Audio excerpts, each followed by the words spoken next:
Son las 9:05 de la mañana. Vamos a hablar sobre transportes y las condiciones que han hecho posible la tragedia producida en un canchón en San Martín de Porres, que ha costado la vida a 17 personas. Por eso recibimos al economista Juan Tapia. Él es especialista en economía del transporte, con estudio de esta especialidad en Chile. Y en el Perú es el director del Centro de Investigación y Asesoría de Transporte Terrestre, CIDAT, que ha prestado consultorías en varios países del mundo, de manera que puede tener una mirada crítica y comparativa de lo que pasa en el Perú. Su análisis, por favor, de las responsabilidades en esta tragedia de San Martín de Porres. Sí, lo primero que hay que destacar es escuchar a los pasajeros sobrevivientes cuando ellos expresan no podían salir del bus. Es un bus de 4.10 metros de altura y el segundo piso se ubica aproximadamente a 2,5 metros de altura sobre el piso, ¿no? Lo cual implica de que en el país se nos presenta una asimetría, y es que los buses de 2 pisos no tienen norma técnica. Un bus de 1 piso urbano tiene una norma técnica aprobada que dice dónde deben ir las puertas, cuántos asientos debe tener, pero un bus de 2 pisos no tiene norma técnica. Esto quiere decir de que en la parte superior del bus deberían haber ido aproximadamente 40 personas, y 40 personas para ser evacuadas por una escalerita donde puede con la justa bajar una persona, lógicamente era una limitante sumamente grave. El segundo elemento grave es el hecho que, conforme se puede ver en las fotos y por la experiencia en mi condición de gerente general de Natru, cuando lo fui, ¿no?, es el hecho de que la parte más inflamable del bus son la pintura. La pintura del bus es la parte más inflamable, y es por eso que no queda, digamos, la chatarra vieja de la lata, no se puede ver porque es lo primero que se consume, ¿no? Y es el elemento. Si por un lado contamos de que no hay una norma de evacuación, no hay un aforo de un bus de 2 pisos, no hay normas técnicas, lógicamente la informalidad tiende, pese que no contradice la ley porque la ley no lo estipula, tiende a poner más asientos. Si usted va a una empresa formal de las conocidas, va a encontrar que este bus no debería pasar de 54 asientos. Este bus en particular, conforme puede ver en la tarjeta de propiedad, tenía 65 asientos, 11 asientos de más, y lo que habría queda por verificar en la pericia es si fueron agregados asientos adicionales, ¿no?, que suelen hacerlo. Deberían circular, está clarísimo que en un caso como este o como cualquier otro, no es fácil de salir de un segundo piso. Por definición, la escalera va a ser angosta, va a haber mucha gente tratando de salir, que se va a encontrar con la gente que está en el primer piso. No me imagino a nadie tirándose de una ventana de emergencia de una altura tan grande. ¿Debieran usarse esos buses para transporte interprovincial? ¿Se usan en otros lugares? Se usan, pero con limitaciones de capacidad de asientos, ¿no? Por ejemplo, Argentina fue uno de los primeros países que limitó el bus de 2 pisos, ¿no? Y dijo, por ejemplo, no deben subir pendientes porque pierden estabilidad. Así es. ¿No? Y es una de las primeras causas que ustedes que cubren constantemente, digamos, los accidentes, se van a percatar que lo que más se accidentan son los buses de 2 pisos, ¿no? Porque pierden fácilmente estabilidad. Y la tendencia en el caso nuestro es que las empresas más o menos formales, ¿no?, o las formales, digamos, seamos concretos, usan buses hasta un máximo de 32 a 54 asientos.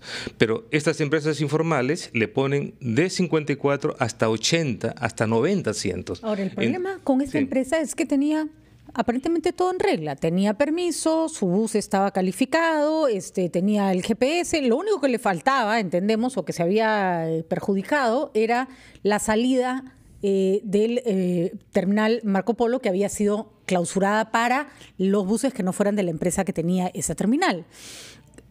¿Cómo es posible que siga saliendo de un terminal que no es formal cuando SUNAR o los organismos encargados tienen un GPS que determina por dónde está yendo el bus y dónde está saliendo, a dónde está llegando? Tú has tocado un tema sumamente grave, y es el siguiente, ¿no? Primero, este bus se hubiera incendiado dentro del terminal o dentro de un terminal formal o no formal, igual se hubiera muerto la gente, porque las condiciones de evacuación del bus no son las correctas. De acuerdo. ¿No? Y yo creo que es el primer tema que no hay que distraernos, porque más tarde hay otro accidente o otro incendio, pero en un bus formal, en un terminal formal. Y no hay que perder lo que tú acabas de precisar muy claramente, es que es un bus que en sus características, en la forma que estaba diseñado todo, era un riesgo latente, ¿no?, permanente. Número 2. El hecho de que evidentemente exista más de un mes, como lo declaran los propios empresarios, estuvieron sin permiso, ¿no? Indudablemente Sutran ahí no tuvo una acción eficaz. Y cuando uno va a la página de Sutran lo que reclama, dice, yo tengo 400 inspectores para todo el Perú. Y yo creo que la institucionalidad existe, pero una institucionalidad sin recursos para poder tener una fiscalización efectiva realmente se vuelve ineficaz. Esa no puede ser una excusa. Pues, ¿no? Claro, no puede ser. No los hemos escuchado gritar, no tengo recursos.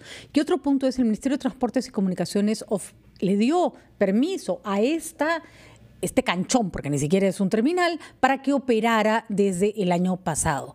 Ahí hay un enjambre de competencias, porque el municipio cierra, el ministerio da permiso. ¿Qué hace el Ministerio de Transportes y Comunicaciones dando un permiso como este? Bueno, falta política, ¿no? Falta política nacional, ¿no? El mismo hecho de haber recorrido muchos países, y ustedes cuando salgan de viaje del Perú, muy fácil, pregúntenle al taxista del aeropuerto quién lo autoriza. Y le va a decir, yo taxista del terminal portuario me autoriza el MTC. ¿Por qué? Porque es una infraestructura de carácter nacional, ¿no? Pero acá la infraestructura de carácter nacional nos hemos lavado la mano y se la damos de responsabilidad a cualquiera. Entonces debe haber una sola autoridad y esta autoridad se llama MTC, y el MTC en esta infraestructura nacional está ausente. Vemos que en las carreteras nacionales circula cualquier cosa. Sí, Sutran podría haber determinado, porque estos buses estaban saliendo de cualquier parte, de la vía pública. Eso no se puede esconder, pues. No estamos hablando de una actividad que se puede esconder. Pero además, Sutran revisa cuál es la ruta que están haciendo los buses y sabe de dónde están saliendo. De acuerdo. ¿Esa era suficiente razón para negarles el permiso para seguir operando? No, claro, era suficiente razón, porque cuando a uno le dan una autorización, uno se compromete a decir, yo voy a brindar tal servicio entre Lima y Chiclayo, por ejemplo, y tengo mi terminal X. Este terminal X no existía porque había sido clausurado. Como consecuencia, el Ministerio se encontraba en la capacidad legal de suspender esta empresa, porque no cumplía las condiciones en las cuales se le había dado el servicio. Señor Tapia, más allá de este caso específico, por doloroso que sea, hay un contexto general que es el de la informalidad en el transporte terrestre. Usted como economista ha hecho un cálculo de los porcentajes y del dinero que se mueve en empresas o unidades que no son legales. Sí, hemos hecho un estudio en la preocupación de que en los últimos 10 años los accidentes en carretera han aumentado 83%. ¿No? En carretera, no en ciudades urbanas, que han bajado 20%. Y esto nos llamó la atención, y la pregunta lógica fue, ¿qué está causando tanta accidentalidad en las carreteras? Y nos encontramos de que en el caso específico de Lima se mueven 1 millón de personas en transporte informal, y esto representa, con las tarifas que hemos estudiado de ellos mismos, aproximadamente que se está moviendo $6 millones mensuales solamente en transporte informal saliendo de Lima. Esto suma en el año $72 millones. 72 millones en el transporte interprovincial informal de Lima nada más. Y algunos congresistas están favoreciendo que esto aumente aún, porque quieren permitir que incluso micros y combis y colectivos puedan hacer este transporte, que son informales en Lima. Queremos exportarlos también fuera de nuestra capital. Bueno, es un acto sumamente irresponsable, porque si los congresistas comienzan a pedir cifras estadísticas de cuántas muertes hay en las carreteras y cuánto por ciento han incrementado en los últimos 10 años y 4 años, esto significa 83% en los últimos 10 años y 42% solo en los últimos 4 años han aumentado los accidentes de tránsito. Y que hoy día, según información estadística que ustedes pueden comprobar, publicada en el 2018 por el MINSA, el Ministerio de Salud, la primera causa de muerte de una persona entre los 12 años y 59 años es el transporte, el accidente de tránsito. ¿Cómo repita esa cifra? La primera causa de muerte. Más que el cáncer, más que el corazón. Más cualquier enfermedad. O sea, no necesitamos enfermarnos en el Perú para tener alguna probabilidad de morir. La primera causa de muerte mayor en el Perú, según el MINSA, es el accidente de tránsito. Primera causa de muerte. Bueno, verdaderamente nos deja estupefactos. Y hay que decir que hemos recibido un despacho en la mañana de nuestro corresponsal en Arequipa que da cuenta de todos estas combis y colectivos que salen a Moquegua, que salen a Puno, que salen a Juliaca. Lo que quieren hacer los congresistas de la República es formalizar un acto informal que ya se da y que es absoluta y completamente riesgoso para la población. Muy irresponsable. Ojalá que nos esté escuchando el congresista Roy Ventura, de Fuerza Popular, que ha sido presidente de la Comisión de Transportes, que aparentemente es uno de los que promueven esta desdichada idea. Muchas gracias, economista gracias Juan Tapia, por darnos luces sobre el contexto de esta tragedia terrible que ha costado la vida a 17 peruanos. 9:14, hacemos una pausa y regresamos.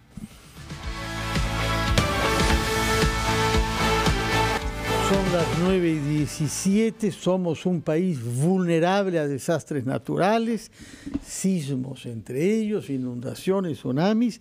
Por eso nos complace recibir al mismo tiempo a la responsable de la preparación del Instituto de Defensa Civil, INDECI, señora Lorena Bustamante, y a Daniel Chappell, director del Comité de Radio, que vienen a darnos cuenta de esta colaboración entre quienes se ocupan de la prevención y de la respuesta a los desastres y de quienes difundimos a nivel nacional. Tenemos un alcance, la radio, más que ningún otro órgano de nuestro país. Señor Chappell, cuéntenos, por favor, qué es lo que usted ha concertado con INDECI, representada acá por Lorena Bustamante. Buenos días. Esta es una historia con un final feliz. Y empezamos además, creo, una nueva era. Pero exactamente un año atrás, tanto tú, Patricia, y en ese momento teníamos también a Aldo, nos entrevistaron para un caso que empezaba un periodo de prueba. Y se empezó precisamente aquí en RPP esa mañana del 3 de abril del 2018 con un sistema basado en una pantalla, en un dispositivo digital que capta la señal de alerta temprana que es capaz de emitirse por el estándar digital japonés de la televisión. Lo convertimos nosotros como una iniciativa del comité en una pantalla que comité de radio, el comité de radio, que agrupa estas 25 principales estaciones, en un dispositivo que pudiera estar en nuestras cabinas, para que en el eventual caso de un desastre, esto pudiera ser más bien tomado por un periodista y sin ninguna duda ni murmuración leer exactamente el mensaje de alarma. Lo que parecía un sueño y nos convertía además en el primer país en el mundo en tener un sistema de alertas de emergencias de bajo costo, mucha accesibilidad disponible para miles de radios y eventualmente instituciones, canales de televisión y otros. Empezó como una prueba este 3 de abril del año pasado. Ha transitado por distintas radios, distintos canales, ha ido al IRTP, se ha transmitido alertas de emergencia en ejercicios, en las madrugadas, en las noches, en distintas estaciones que están en un sótano, tratando de probar, además, la predisposición nuestra como estaciones y también si el sistema era suficientemente confiable. Así que la decisión... Y lo es. Por supuesto que sí. Bueno, ella puede contar un poco más. Denos fe, por favor, de la confiabilidad de este dispositivo digital que nos ha traído acá y que parece que se va a convertir en parte de nuestro mobiliario pronto, ¿no? Sí, correcto. Bueno, buenos días. Sí, o sea, nosotros como INDECI tenemos una prioridad que es la implementación de lo que llamamos sistemas de alerta temprana, porque nuestras instituciones técnico-científicas, ¿no?, en el Perú ya hacen un muy buen trabajo de monitorear los peligros que pueden generar emergencias, pero esa información sobre los peligros tiene que llegar de alguna manera a la población. Entonces ahí es muy importante el componente de difusión y comunicación de esta información. Entonces, uno de los mecanismos que usamos de difusión es lo que llamamos el EWS, que es una señal que funciona, como ya han mencionado, sobre la televisión digital terrestre, ¿no? Se lanza esa señal desde el IRTP y necesitamos unos receptores de esa señal para poder mostrar ese mensaje de alerta o alarma. Entonces, en este caso, este es un esfuerzo japonés que se ha ido adaptando a las necesidades que se han ido viendo de nuestro país. Con ingenieros peruanos adaptando acá. De los ingenieros japoneses con las necesidades peruanas. ¿Sí? Para poder generar un dispositivo que de verdad se alinea a lo que necesitamos para poder brindar este mensaje, ¿no? Entonces la idea es que digamos, esté en las radios para que las radios puedan recibir el mensaje y después ya difundirlo a la población en general. ¿Cómo aparece el mensaje? Es un mensaje de texto que va apareciendo en la pantalla LED. ¿Pero qué dice? Por ejemplo, ¿tembló? Sí, dice, bueno, claro, sí, lo que, digamos, si fuera por un tsunami, que es lo que mayormente hemos probado, aparece, ¿no?, que ha ocurrido un sismo, que va a generar un tsunami y alguna recomendación al respecto. Se activan planes o es necesaria la evacuación, etcétera, ¿no? Entonces, ese es el tipo de información. Y se considera información oficial. Porque lo que nos pasa mucho con respecto al la alerta de tsunami, porque el temblor, uno puede decir, hay un temblor, ha habido un temblor y la gente lo sintió, no lo sintió. No hay un rango, el rango de tiempo es muy cortito como para dar mucha información. Sí. Pero automáticamente empieza la duda sobre riesgo de tsunami. Sí. Y hay que reconocer que nosotros siempre nos hemos quejado de que la información puede ser cruzada, ¿no? Que si la Marina, que si INDECI, esto lo consideramos información oficial. Sí, correcto, porque esta información, el mensaje viene directamente del Centro de Operaciones de Emergencia Nacional, el COEN del INDECI. Buenísimo. Y obviamente se basa en la información que nos proporcionan las instituciones técnico-científicas, con información. Vamos a estar informados con la misma rapidez que los japoneses. Sí, claro, esa usando su misma tecnología. Exacto. Su misma tecnología, pero en un país como el Perú, en donde la radio tiene una audiencia mucho mayor y que puede sobrevivir a la falta de electricidad, porque tenemos radio por transistores que se usa en el Perú y radio también por internet. Claro, sí. Más la radio del auto, más la que está en el celular, es decir, esto, además que si reparamos en el hecho de que esto teóricamente fue hecho para la televisión y la televisión digital y es como en el Japón funciona, el pequeño detalle era que este chip de sistema de alerta de emergencia no está en la inmensa mayoría de los televisores que se compran en el Perú. Y la pregunta era, ¿cómo hacemos para convertir esto en algo que pudiera usarse en el país? Y ahí fue donde los técnicos del Japón, de NHK, convirtieron la sugerencia nuestra a una pantalla en la que puede estar entonces en las estaciones de radio. Esta es una solución de bajísimo costo para maximizar este esfuerzo difusor que la radio puede hacer en una alerta. Podemos ver cómo es que funciona para irnos acostumbrando a lo que vamos a tener que saber leer y prestar atención junto al reloj, seguramente, ¿no? Se pondrá junto al reloj, es la idea. Saber qué hora es. Claro, sí, claro. Que pueden... a la pregunta... Eso es. Está sonando. Una alarma inapelable, ¿eh? No deja lugar a dudas. La estamos leyendo, dice ejercicio magnitud 8.5, epicentro 87 kilómetros al oeste del Callao, la profundidad de 35, alarma de tsunami, evacuar inmediatamente. Que nos estén escuchando sepan. Y eso es lo que ustedes van a leer, solo es un ejercicio. Por acaso, aviso de servicio público, estamos haciendo una prueba. Sí. Nadie se lo tome en serio, por favor. No. Esto es simplemente una prueba. Pero para que la gente se vaya acostumbrando al sonido también, que es lo que va a escuchar. Y probablemente a la voz que ustedes van a imprimirle, porque cuando haya una alerta de este tipo, no hay duda ni murmuración, hay que leer tal cual lo que dice. A la pregunta que formulabas hace un momento, a ver si creo que Yo creo que ya entendimos. Sí. Ya entendimos, ya nos hemos familiarizado con el sonido. Parece que sí. A tu pregunta, Patricia, sobre si la calidad y el tipo de información que se recibía, lo que los técnicos de Japón desarrollaron fueron varios niveles y varios colores a esta pantalla. Por lo tanto, ustedes, por ejemplo, en un día de un temblor podrían recibir información sugerida y poder dar datos sobre, digamos, dónde hay falta de agua o si los alimentos o si los escombros. Pero esa no es obligatoria para la radio de leer porque hay una responsabilidad de salvar vidas, por ejemplo, para evacuar. Solo cuando suene de esa manera y esto se prende en rojo, esto es sí... El acuerdo, digamos, marco que tenemos con INDECI es que toda radio, todo medio que tenga esto y suene esta alerta, allí sí hay que leerlo tal cual. Perfecto. ¿Para cuándo tendremos informaciones preventivas respecto de inundaciones y huaicos que dan un cierto margen, ¿no? Se puede prever que hay una media hora antes que va a caer a partir de una cierta frontera de lluvias. Sí, justo ese también es uno de los proyectos que estamos priorizando con el CENAMI, que es el ente que, digamos, monitorea todo lo de las lluvias para poder brindar estos mensajes de alerta o alarma. Esto es dentro del marco de la Red Nacional de Alerta Temprana, ¿no? Que funciona mediante un comité donde estamos todas las instituciones involucradas en hacer sistemas de alerta temprana y se ha priorizado hacer un sistema de alerta temprana en la cuenca del Rímac, para poder ver justamente todo esto, lo que es activación de quebradas, inundaciones.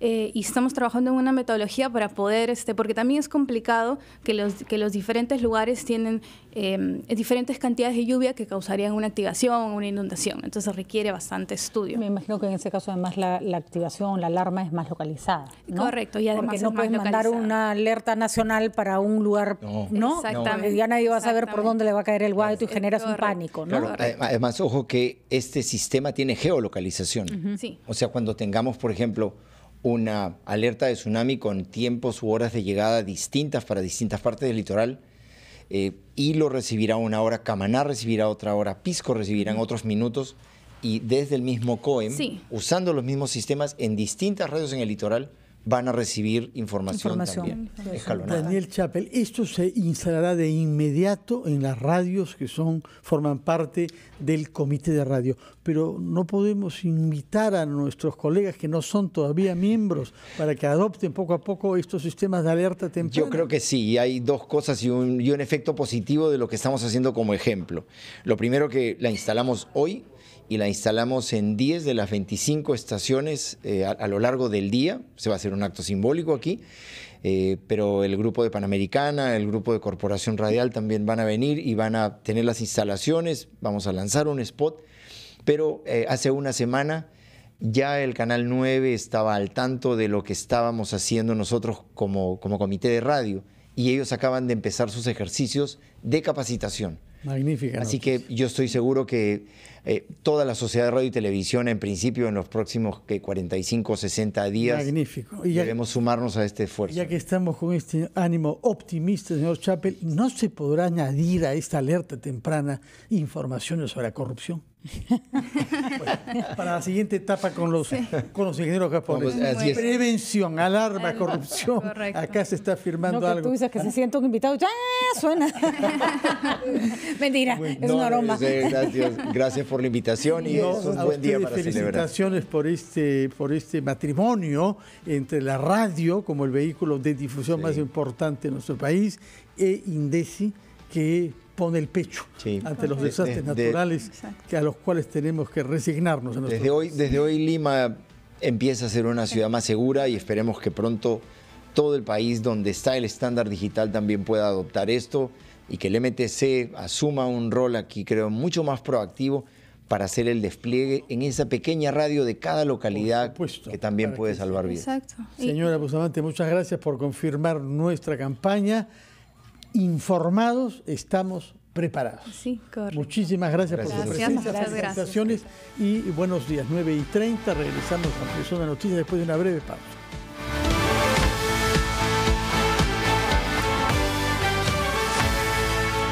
Son las 9:36 de la mañana, nos vamos a Chalhuahuacho, en la provincia purimeña de Cotabambas. Nuestra compañera Noemí Mamani se halla ahí. Noemí, buenos días. ¿Cómo están? Buenos días, compañeros. En estos instantes, el presidente de Fuerabamba, Gregorio Rojas, acaba de llegar al sector de Manantiales, zona donde se concentran los comuneros en su medida de fuerza. Él ha llegado hasta este punto sobre un caballo, acompañado por una comitiva, también llevando la bandera del Perú. En estos instantes está siendo recibido con flores. Algunas mujeres se acercan, lo abrazan y lloran entre llantos después de haber visto a su dirigente. Ellos reclamaban su liberación luego de haber sido detenido en Lima. Lo esperaban, ellos pedían su libertad, y justamente hoy, así como ellos querían, lo están recibiendo y lo están viendo en carne y hueso, así como ellos señalaban, lo están viendo. Él también está mostrando, está emocionado, está llorando también, algunas lágrimas acaba de derramar Gregorio Rojas.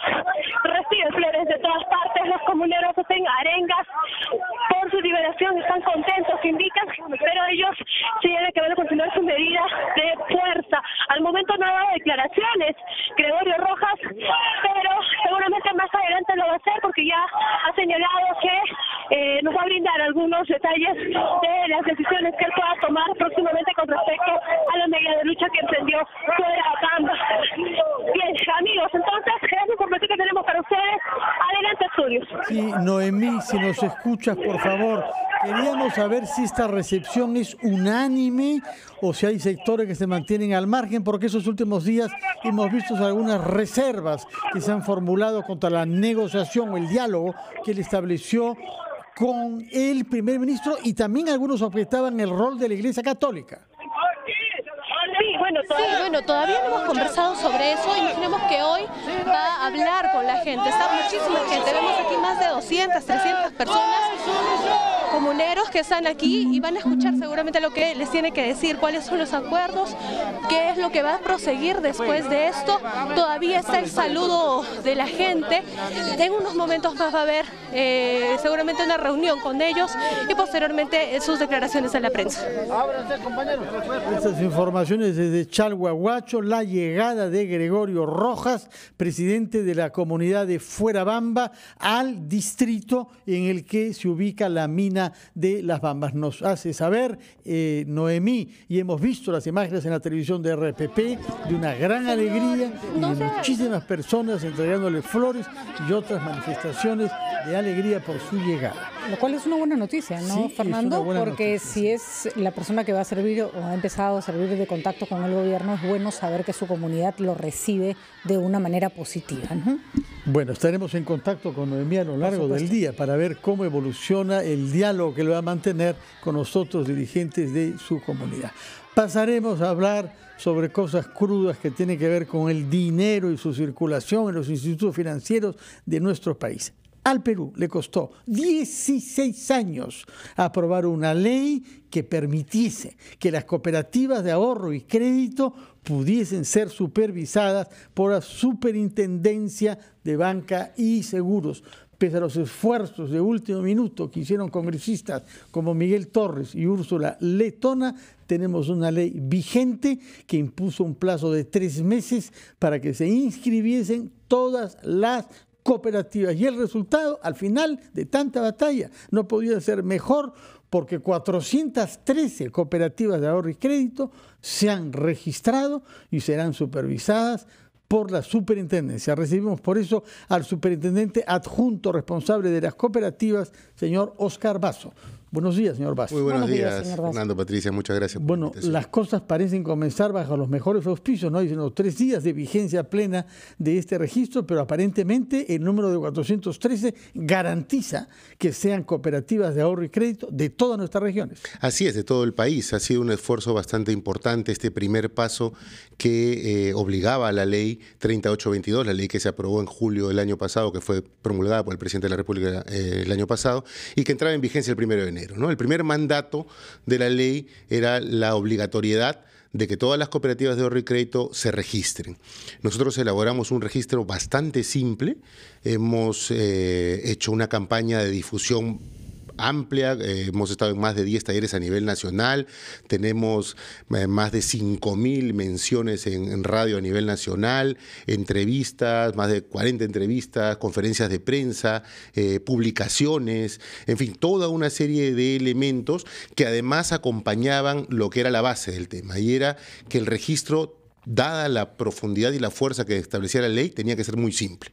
Lo hicimos de manera virtual, no era necesario ni siquiera que el representante legal o gerente general de la cooperativa se moviera físicamente a la ciudad principal o capital de la región o a Lima, se podía hacer desde una computadora, desde una cabina de internet, desde el mismo celular, ¿no? Y los datos que se pedían eran muy simples, eran nombres y DNIs de los dirigentes principales, Consejo de Administración, Consejo de Vigilancia, y apenas 3 cifras financieras, el total de activos, el total de depósitos y el total de créditos que había otorgado la cooperativa, con mérito de declaración jurada. Es decir, ni siquiera tenían que enviarle el estado financiero. Entonces, era muy simple, ha sido muy simple.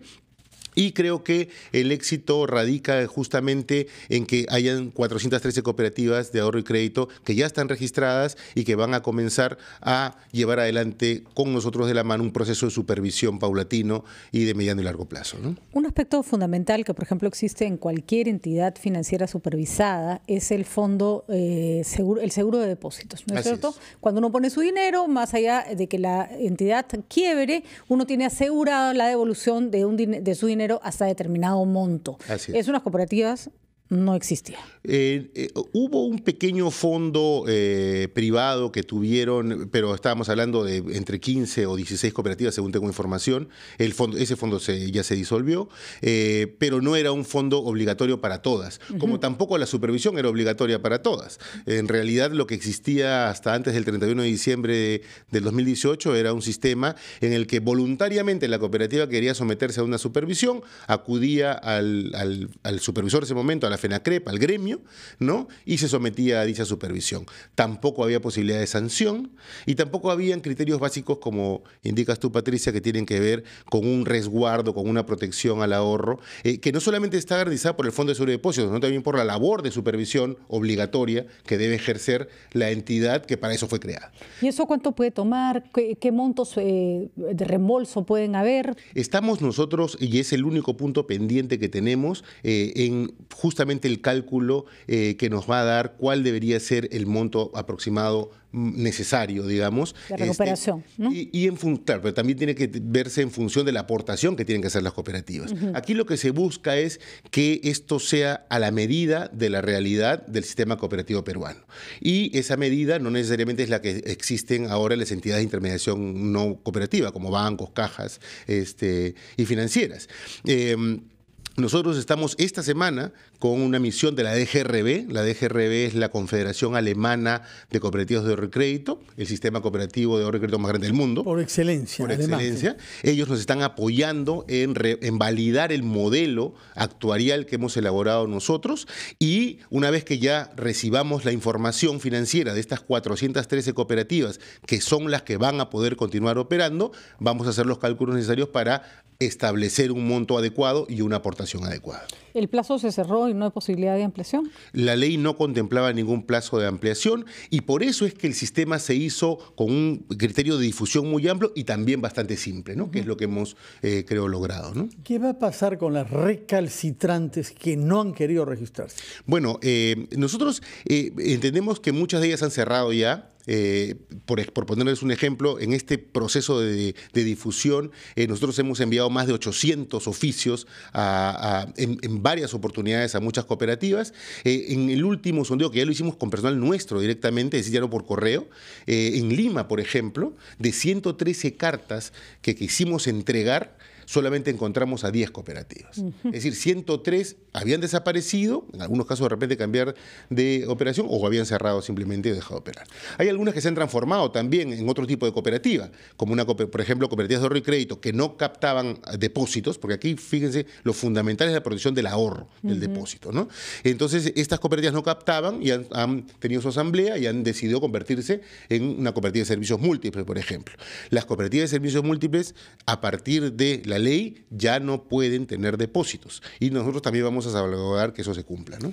¿Hay una idea aproximativa del monto total, que es el capital del conjunto de estas 413 cooperativas? Estamos en ese análisis ahora. Estamos hablando, por llamarlo de alguna manera, una cifra que ya podemos mencionar, de que existirían 25 cooperativas que son las más grandes del Perú, digamos. Estas 25 cooperativas podrían mover aproximadamente el 85-90% de todo el movimiento cooperativo en el Perú.